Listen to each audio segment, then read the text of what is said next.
Hi, everyone, and welcome to this round of the Edward Jones Chatting Cage. It is a World Series edition, and we are joined by a World Series champ, an MLB Network analyst, and host of a show you might know, Intentional Talk. Kevin Millar joins us from Houston. Kevin, how you doing, bud? What's going on? How you doing? I'm stoked. I know the fans are fired up and already in line, so let's get to that as quick as possible. The hashtag is Chatting Cage, folks. I'll read that off Twitter. Use your MLB Fans app, fire up device, talk to Millar directly, and that way I'll just hang out and watch the show. Like I normally do, it's best for everybody. Here we go. Off the internet, the first thing up is from the MLB Fans app, and this is a great one for Kevin. Shy Cubby wants to know, Millar, who's been the most entertaining player to watch, in your opinion, this postseason?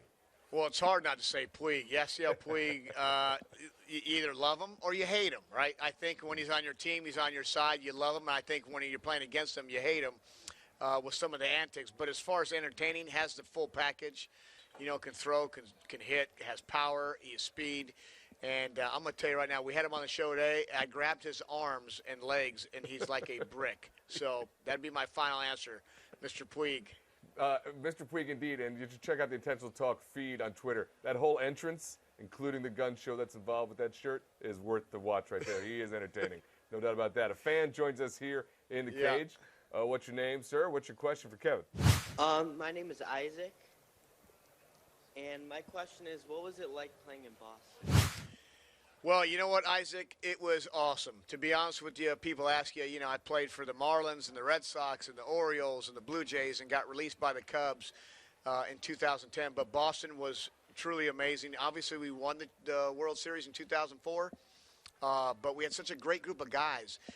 The reason why I love these two teams playing, to be honest with you, when you see a bunch of good guys that kind of get going and they win together, they're not necessarily the biggest name guys, but you get done playing them, and you're like, man, they're better than you think. That's the kind of team we had in Boston, but it was a great city. It's a very small city, and obviously had a great run there in 2004 and 3, even though we lost to the Aaron Boone home run in Game 7, but it was truly the best place I've been to and played at. Isaac, thanks so much for that question. Joining us here in the cage. Kevin, thanks for sharing us with that. Talking about it was a nice walk through the resume, by the way. You touched on all those cities with a tip of the cap to all of them. We appreciate that. There's a few there. Another fan joins us in the cage. What's your name, sir? What's your question for Kevin Millar? My name is Scout, and my question is, who's the funniest player you've interviewed? Great question. Scout, I like that name. Funniest player I've interviewed. There's so many great ones. Johnny Gomes was probably the wittiest at that time. Very witty, funny. I love, we had actually Johnny Gomes, Stephen Vogt. He brought Johnny Gomes brought Stephen Vogt on the show. He was a catcher with Oakland, now with Milwaukee. But he did the Chris Farley, living in a van down by the river skit. He did the referee skit. He came out dressed in a full referee's uniform and the whistling and the blowing and all that stuff. He's probably one of my top interviews. A.J. Ellis, another catcher. Most catchers are funny, by the way. There's not a whole lot of backup catchers, if not starting catchers, that aren't funny. But A.J. Ellis, who was Clayton Kershaw's catcher last year, who's with the Marlins now, very funny.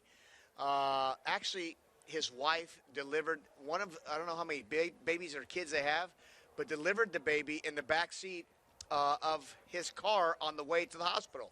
So that was told on Intentional Talk. So to me, that caught me pretty funny. So I think Stephen Vogt, Johnny Gomes, A.J. Ellis, Giancarlo Stanton's always great. He sings. He was one of our first singing interviews, but a lot of good guys. It is a good time. That show is a great time, folks. It's Intentional Talk. You know you do it. And players know that the mojo is real, so they pay attention to it as well. There's no doubt about that. That's right. We head back now to the MLB Fans app, and it's a topic of interesting conversation. Heated debate. I think I know where you land on it, but ItBoo27 wants to know, Kevin, what do you think about Batflips?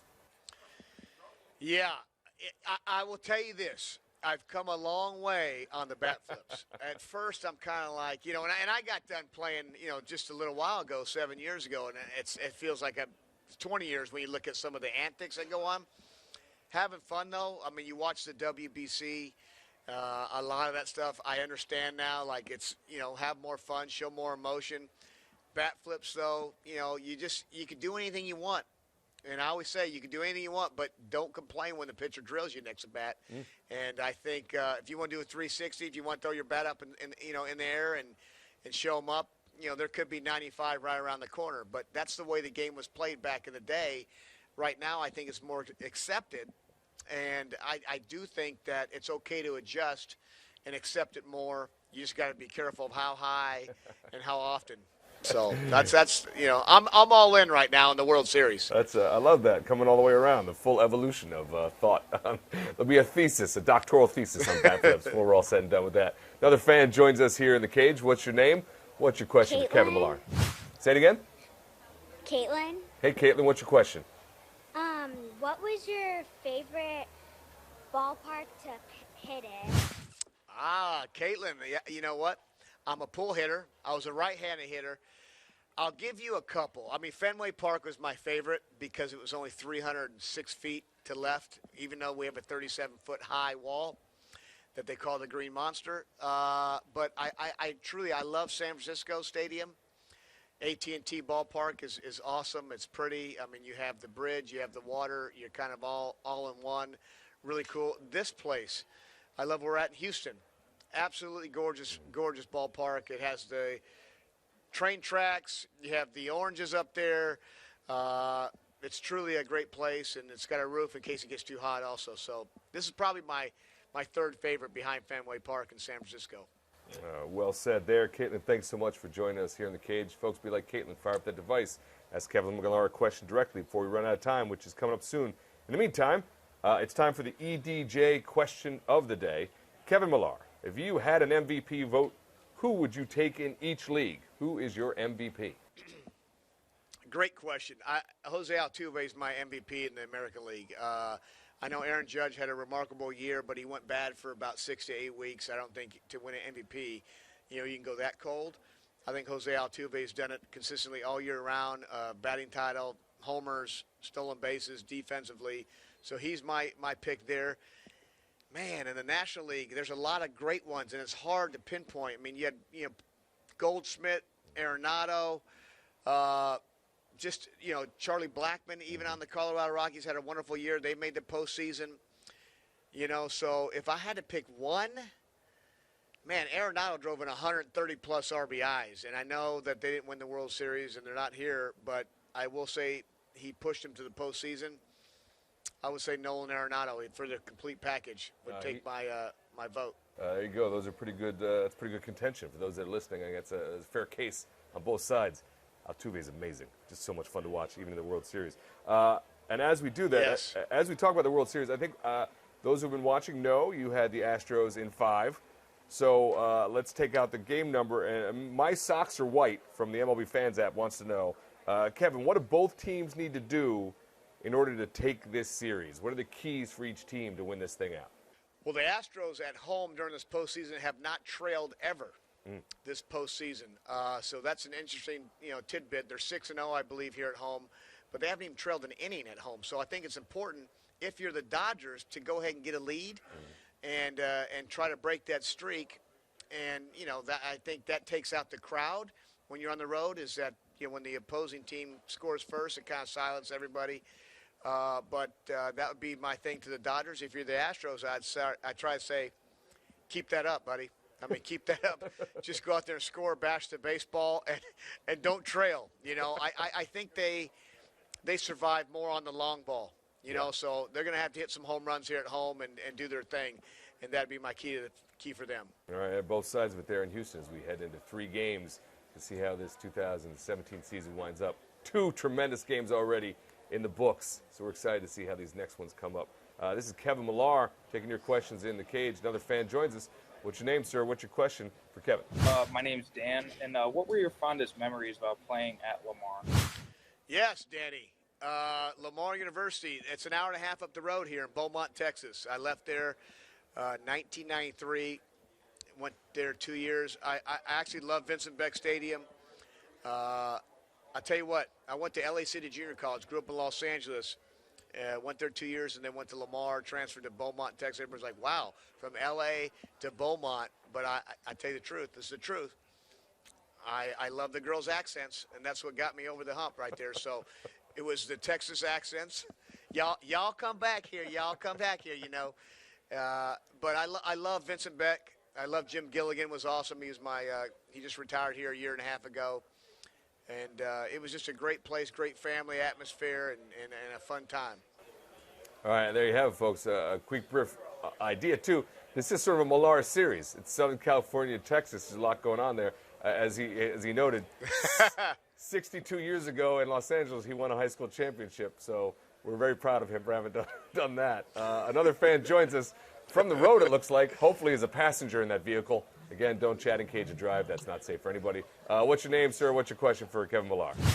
My name is Bryce. I'm a passenger in a car in Winnipeg, Manitoba. Oh. So, Kevin, I just wanted to ask you about your home run versus the Winnipeg Gold Eyes this year.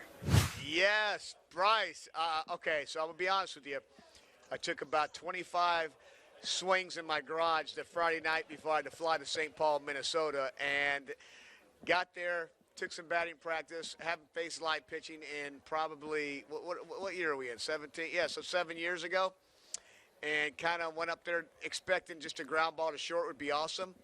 And then all of a sudden the hitter's instincts kind of set in. And it was a fastball or a little cutter down in for my 1-0 pitch.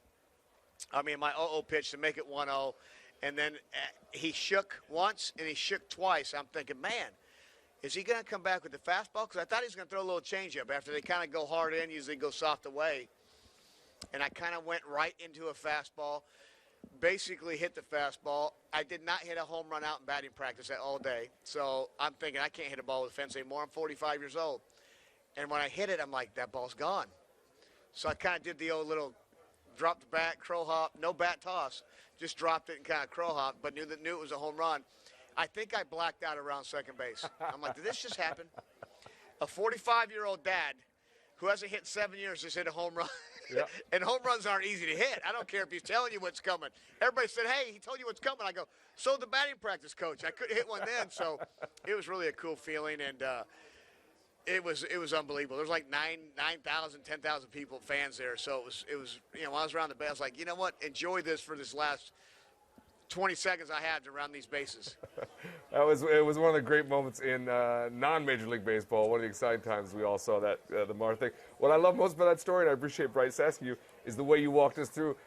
The body may be 45, but that brain is still sharp. You're still working through a count the way you are, even in an exhibition game like that. That's right. That's pretty amazing. That's fantastic.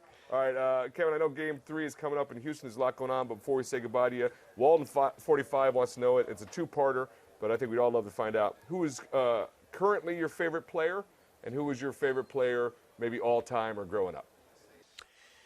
Yeah, I'll tell you right now, and I say this, but I say it with a smile. Jose Altuve, I mean, Dustin Pedroia, a couple years back, I always tell him, I said, don't ever change who you are, playing the game the right way, playing the game hard. I love when a player hustles on the field and hustles off the field, like old school. You kind of sometimes get to this level and it becomes a little bit prime time, and it's not as organic, as if you were to go to a high school, game or something and see the kids do it. So Pedroia was a guy I always loved to watch play the game the right way. Jose Altuve is the guy right now that is probably my favorite player, right now in this game, because he just does everything and gives every kid hope that they can play in the big leagues. I mean, this guy's 5'6", and basically he's going to win the MVP this year.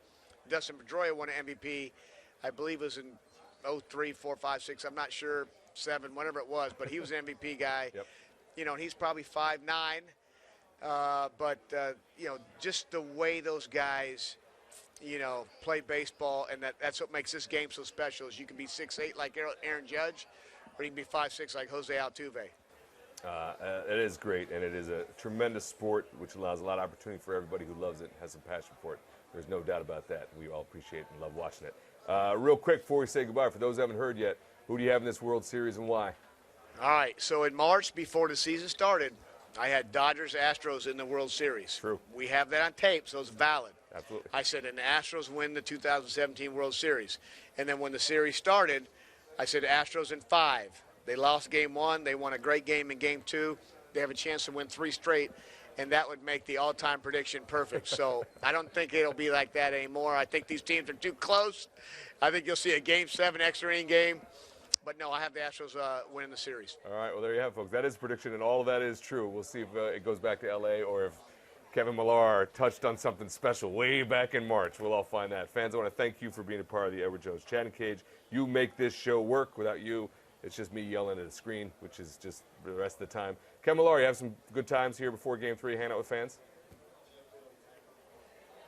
Yes, we got fans, and we have a lot of fun here, so it's going to be exciting. All right, well, we thank you for taking time out of this crazy day to join us.